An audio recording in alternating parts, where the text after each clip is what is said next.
Hi, everybody, and welcome back to EBnet Stream. Today, I'm joined by two ladies from Cliff Dekker Hofmeyer to discuss a topic that is becoming very prolific in some of the content we are posting on our site around generational differences in the workplace.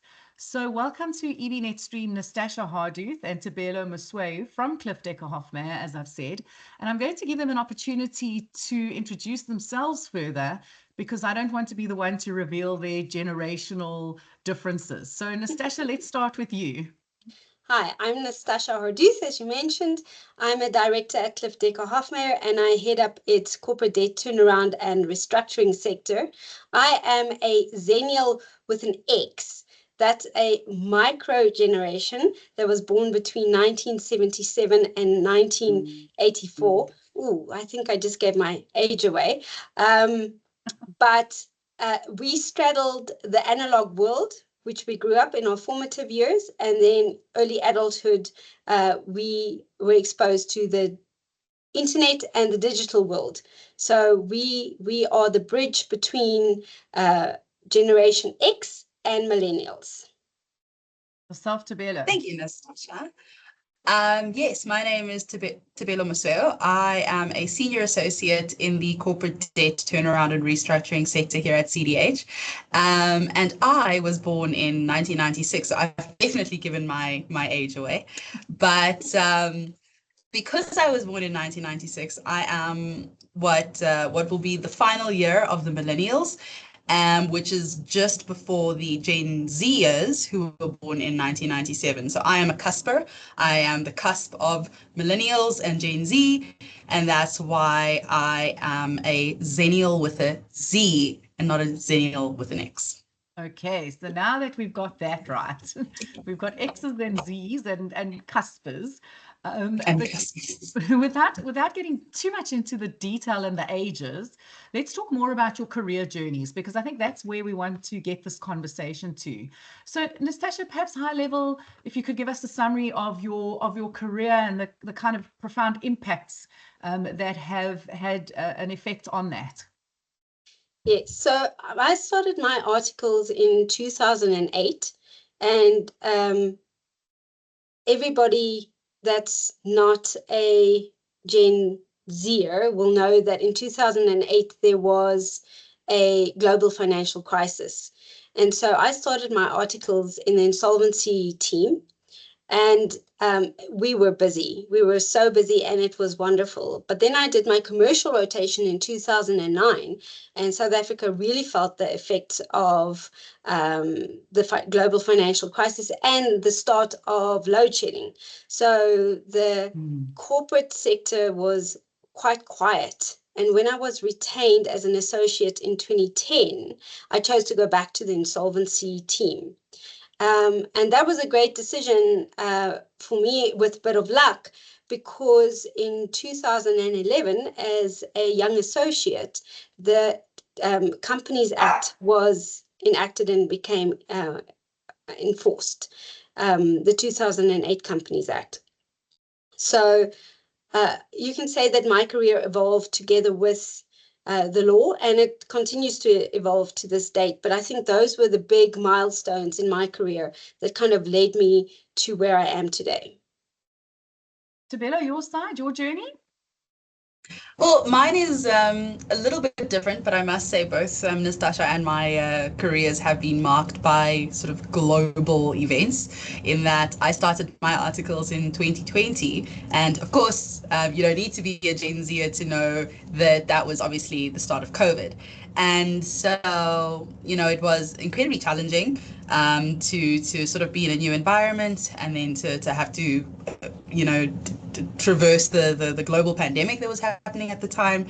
But I was placed in an insolvency team at the time, and it's not really something that I would have chosen for myself, but it absolutely is best suited to my values and my personality, and I got very, very lucky that I was ultimately placed there. So both of you talk about kind of global impacts and luck, which I think has a lot to do with our careers, and how those shaped your journeys in terms of kind of where you are today. I think there is an element of a generational difference, though. And I wonder if you could maybe explore that a little bit for us now. So perhaps, Tebello, you could go first this time. Well, thank you. So, from my perspective, I think the very clear generational difference that I witnessed was in COVID. So, traditionally, as a candidate attorney, you sort of take instruction and take direction from your directors, and that's just the way that you practice.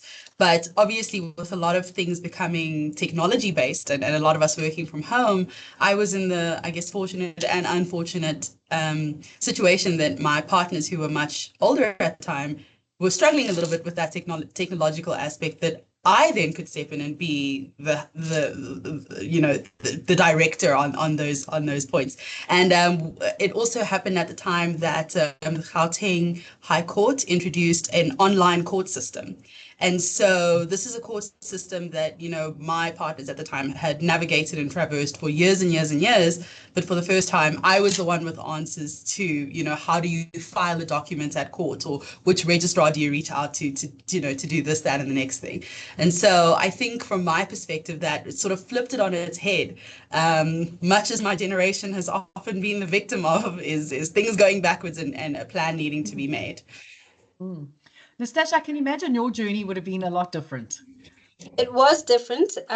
We still had VHS tapes and cassettes, and we had facsimile machines, and we had telephones that you had to ring around, and if you rang incorrectly, you had to put it down and start all over again. Of course, Tebello's generation was not exposed to any of those fun instruments of torture. So I think that our generation has a little bit more grit and resilience because we always kind of had to make a plan, find a workaround. I also think that that the Generation X cohort would have been a lot more inclined to work long hours and not strive for a work-life balance the way that the millennials notoriously did or do. I think that the Zennials with an X started in small ways making those changes. I myself was guilty for coming to the office before my principal director arrived and leaving after he left. But as the generational shifts happen, you kind of find your voice and you start having the conversations about how do you strike that work-life balance, which was then held very thoroughly when the millennials arrived on the scene. And I think that whereas Zennials with an X like work-life balance, I think that Zennials with a Z value flexibility and autonomy a lot more. So it's not as if this is the end of the conversations to be had in the workplace. I think there's much more conversations to be had. Tebello, I see you nodding. And Nastascha, in my opinion, actually threw down some things there about, you not having grit. I mean, that's what I heard. And kind of being a bit demanding when it comes to your time and demanding this kind of balance. Whereas I identify more with Nastascha, who had to work hard, get there early, etc. How would you, to coin a legal phrase, how would you rebut what Nastascha's just said? So it's good that you have us on this call. Nastascha and I are often on different sides of an argument on most things, but I don't disagree that we work differently. Zennials with an X versus Zennials with a Z. I do think that it's not so much that Zennials with an X work harder. Like I say, it is that Zennials with a Z work differently. So I, for example, am more than comfortable to wake up a little bit later, but still put in the same amount of hours to make sure that the task is completed, as opposed to the sort of traditional sort of get to the office at 8, leave at 4, try to get everything done in between that sort of set time frame. And I think that perhaps is the generational shift that it's absolutely the task needs to be done, and the work needs to the work product needs to be produced at the end. It's just perhaps the different approaches that we take to getting there. Isn't it interesting that at a time when the generation really started to enter the workforce that valued autonomy the most, we had the pandemic, which kind of forced the world into a system where there is a lot more autonomy because we can have virtual meetings. So you don't have to be in the office to have a meeting. You can have the meeting from home and then go to the office. So I think it also resulted in the professional space in autonomy for everybody, whether or not they wanted it or not. 100%. And the impact of that and the way that it was processed, I guess, would have depended on which generation you arrived at the table or into the scenario with. And I'm so glad you brought up this autonomy thing, because the next thing I want to talk about is mentorship and leadership of different generations in the workplace. So I can imagine Tebello, she arrives at work on, let's pretend it's her first day, and she gets sent home with her laptop and told, go figure it out there. How does that impact your view of mentorship and leadership, Tebello? What would you look for in a leader? And is that generational, or is it simply because you started working in COVID? That's actually a really good question. I think we can't sort of say that sort of COVID led to everything that we see today. I do think that our generation, despite COVID, is a little bit more, for example, outspoken. Perhaps we don't know our place as well as sort of a candidate attorney in 2008 might have known to just be quiet and do what the boss tells you, as opposed to now where actually if I have some questions, I'm going to ask my questions. So I think it from my generation, certainly from being young, you're taught to question everything, to if something doesn't sit right, to challenge it, to question it. And so that's not to say that the previous generations just sort of take it on the chin, but certainly we perhaps don't have the same sort of airs and graces that were in the profession long before we arrived. Or patience. We love instant gratification. I don't want the answer whenever. I want it now. I remember having to go to a library and look for a book and, take the book, fill in a card, give it to the librarian, have a certain time period in which to do my research. Yeah. Tell me how you do your research, Tebello. This very laptop machine that I'm speaking to you on, I type in the little keyboard and I say, how do I do XYZ? And it tells me, and then I do that. So I rely on internet. I rely on internet sources, web sources. The library is something I couldn't even tell you where our local public library is. So we have one at work, which is helpful. Sure. But it's a completely different world. It is. And to be fair to Tebello, I haven't been to a real library in a very long time either. So sure. I was just about to make that point, that it's evolved. The technology has evolved for all of us. And leadership is evolving. So Nastascha, from your perspective, how would you describe a great leader? Hi, you pals. Greetings from Sammy. EBnet is proud to bring you top quality content from experts across the financial services industry in South Africa and internationally for free. Your support helps us in doing this. All we ask is that you subscribe to our channel by clicking the subscribe button below. Share this video with others you think will benefit from it. And give us a thumbs up if you are enjoying the content. That way you help us help you. Thank you from the team at EBnet. For more great content, please visit www.ebnet.co.za. Ciao, ciao, and bye-bye. I think a leader is somebody who is wise enough to listen and listen actively by asking questions and trying to understand. Because I think the perspectives of people, just generally, even from the same generation, are so varied and different that you have to be able to listen actively and then make a decision based on that sort of information. For me, that is a good leader, not somebody who just makes a decision because they want to make a decision.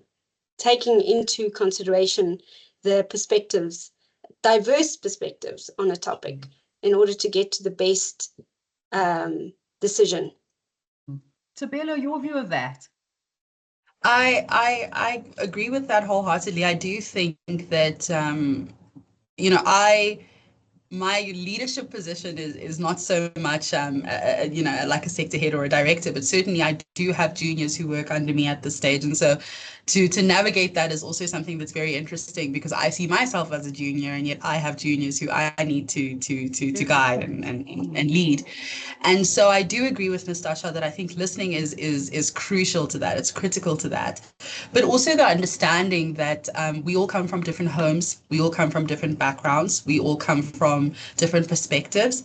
And so just because someone's view doesn't necessarily align with mine, I still need to be open-minded enough to incorporate that perspective while still holding my own opinions, whatever those opinions might be. And of course, in the workplace, there are certain things that are a little bit more rigid. For example, I don't need an opinion on, for example, court rules. I just want the rules to be complied with. But certainly, we might have different approaches on how to achieve a certain outcome. And that's always something that I'm mindful of. Well, my thinking is we should do it this way, but let's take a poll. Like, what if not this way, then how else can we achieve the same outcome in a more efficient, a more practical, less time consuming and more cost effective way? And Natalie, sorry, just to butt in there, I think that there are different ways of being a leader. You don't have to have the title to be a leader, as Tebello said. I think if you are willing to mentor somebody and guide them in their profession, that's in my opinion a leader. If you're willing to sponsor somebody and mention them when they're not in the room, that to me is also leading. So I don't think you have to have the title to be a good leader, to be honest, or a good human for that matter. Yes. You certainly don't need permission to be a good human. But I'm going to, Tebello mentioned the word open-minded. So a yes or no answer. Nastascha, your generation, open-minded or not? Zennials with an X, yes. Tebello, open-minded, yes or no? My generation, absolutely. Zennials with an X. So I would have said that as well, right? So I was expecting Nastascha to say a no. I'm born, without giving my age away, slightly before Nastascha, and I kind of would have said probably not. So we in our late teenage, early 20s, we were exposed to Oprah Winfrey, Deepak Chopra, those guys. We started open-mindedness and mindfulness. Maybe I'll take that under advisement. Thank you. So we may come from different generations, but let's agree we are open-minded and we do value listening, although perhaps our motivations for valuing listening are different, right? I think maybe Tebello's just had a voice her whole life or her whole generation, whereas Nastascha, maybe you and I had to fight a little bit harder, to get our brothers off the telephone while we waited for our boyfriends to phone us. Maybe we got there, we just got there differently. Or to get them out of the bathroom as well. Perhaps, yes. Oh, flashbacks. Oh, because it's Women's Month, I want to touch on one thing to perhaps do with women and to maybe have a lens on that or a focus on that. You are two ladies from two different generations. Do you learn from each other? Absolutely. Every day. I don't think that we could possibly do the work that we do without a genuine interest in each other's perspectives and in learning from one another, and using both of those perspectives to achieve whatever the goal might be. So it's from different perspectives. Nastascha, what do you learn from your millennial friend? I've learned a lot of patience. But I think that's an insult, Tebello, but we'll get there. Yeah, I don't know if that's the compliment that you think it might be, Nastascha. No, I mean, like Tebello has a different way of looking at things, a completely novel and different way of looking at things. We can read the same judgment and pick up on different aspects, for example. And that then, leads to a bit of a debate, and it brings up a holistic answer. So it's not so much learning in the formal sense, but more collaborating. And just so that's from a work perspective, but from a personal perspective, I think it's good to see how new generations tackle their professional lives, not siloed from their personal lives. And so I think that is a fresh and an important new perspective that they bring to the table. But yes, I think as Tebello mentioned, it's important to have different perspectives around the room, be it male, female, whatever your sexuality may be, whatever your gender may be, whatever your background may be, your color, your race, because everybody has a different perspective, and that bears out in the work that we do. What do you think the next generation of graduates who are about to join your pools, your associate pools, or whatever the legal terms are, what do you think they're going to bring? So I'm very excited to see this new cohort of legal practitioners. I think that, like I said, I still view myself as a bit of a junior, but just like that, time flies by, and all of a sudden you have a new CA, and they're looking to you for answers to questions. But I'm quite excited to see how they are able to independently work and come up with solutions, but then also to collaborate amongst themselves as peers, but then also with my generation and obviously the generations before me. I think that it is about perspectives, and while I think that we are the novel thing in the profession at the moment, the reality is the new generation is already here, and they, for example, in as much as I was very much born into a technological space, I mean, they are completely consumed with how they can get things done faster, quicker. Sure.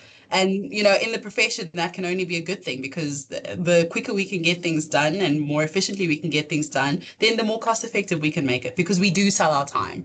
So I'm very much looking forward to it. I've already seen some quirks here and there. Those sort of workplace etiquette out the window. But I enjoy that. I think sometimes it's good to just, shake things up a little bit and bring a little bit of zest to an environment. I found them to be very entrepreneurial, and they want to be involved. Whether or not they have the necessary experience to be involved in the level that they wish to be is a whole different question and a debate for another day. But I find that those are the two traits that I'm spotting the most. Deeply entrepreneurial, which I think is fantastic, but also want to be involved, hands-on involved, not do the clerical stuff that I did when I was a young CA. Although you still have to do that to a lesser extent, though, because we do have technology that helps us with things like chronologies and paginations and all the things I had to do with my hands when I was a young article clerk. So I think we have to change with the times, but we should not change so much that we lose the essence of legal practice, I think. Last question before we wrap up, because we're running out of time. I see the new generation of work starters as kind of this AI generation. I mean, my kids are at university now. My eldest is about to graduate, and he has, I'm not going to say done his whole university with the ability to access the same laptop that does everything for me, to write his assignments for him. Not that they do that, but they are a generation of AI humans. And is there not some sort of negative outlook on that? Is there not a worry in your mind around that, particularly with the work that you do, this kind of, oh, I'll just ask the robot in the laptop and that will just spit out the answer? Thoughts on that?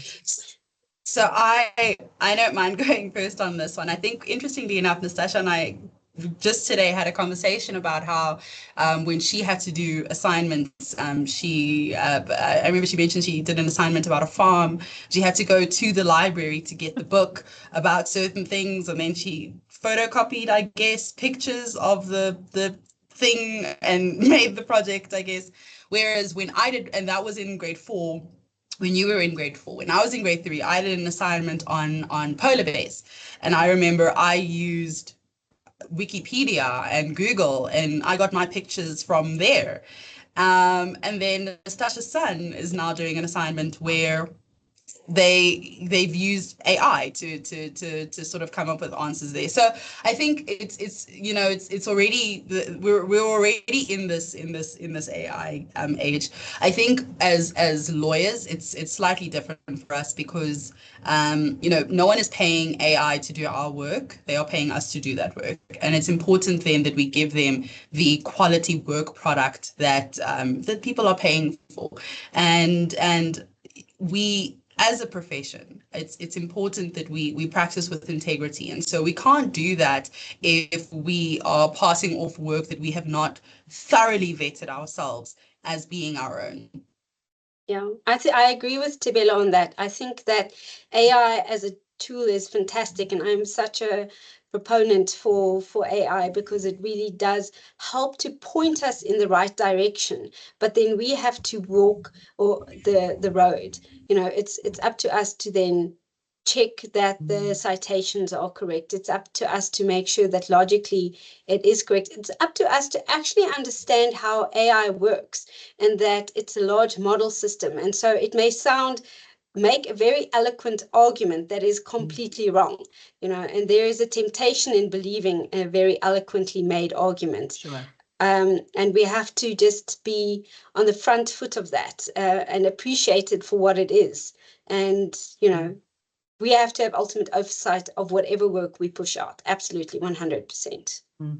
I'm concerned, and I'll say it, and perhaps because I'm a generation behind both of you, that the going to the library and the interrogation of the information was so deeply ingrained in what we did that there is a part of me that is nervous that there's this generation emerging who perhaps don't know where the ultimate source is, right? There's just this machine that tells them things. But that's, as you say, a conversation for another day. And I guess experience as this new generation enters the workplace will bear that out, and we'll see what excitement lies ahead. Ladies, thank you very much for spending some time with me this afternoon. Nastascha and Tebello from CDH. I'll just use your shortening of it there. I really appreciate it. Thank you for spending time with me today. Thank you for the CDH plug-in, Natalie. It was lovely speaking to you. Absolutely. Thank you for having us.